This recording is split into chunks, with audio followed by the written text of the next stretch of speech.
ప్రెగ్నెన్సీలో baby position ఒక pregnant woman normal delivery అవుతుందా లేదా అని డిసైడ్ చేసే ఫ్యాక్టర్స్లో చాలా important factor baby position.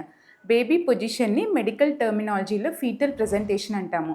Foetal presentation అంటే ప్రెగ్నెన్సీలో ఏ పార్ట్ ఆఫ్ ద ఫీటస్ ఇలా కిందకుంది అంటే టువర్డ్స్ మదర్స్ సర్విక్స్ ఫేస్ చేసి ఉంది, దాన్నే మనం ఫీటల్ ప్రెజెంటేషన్ అంటాము. ఇలా బేబీ హెడ్ కిందకుంది అంటే దీన్నే మనం కెఫలిక్ ప్రెజెంటేషన్ అంటాము.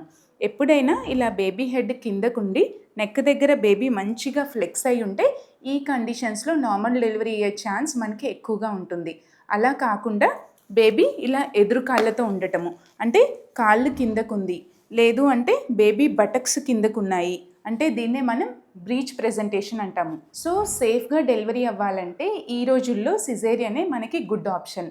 అండ్ నెక్స్ట్ ఒక్కొక్కసారి ఇలా బేబీ అడ్డంగా ఉంటుంది, దీన్నే మనం ట్రాన్స్వర్స్ లై అంటాము. అండ్ ఒక్కొక్కసారి ఇలా ఆబ్లిక్గా ఉంటుంది, దీన్నే మనం ఆబ్లిక్ లై అంటాము. ఇలా బేబీ ట్రాన్స్వర్స్గా ఉన్నా లేదంటే ఆబ్లిక్గా ఉన్నా కూడా ఈ కండిషన్స్లో మనం నార్మల్ డెలివరీకి ట్రై చేయకూడదు, సిజేరియన్ సెక్షన్కి వెళ్ళాల్సిన అవసరం ఉంటుంది.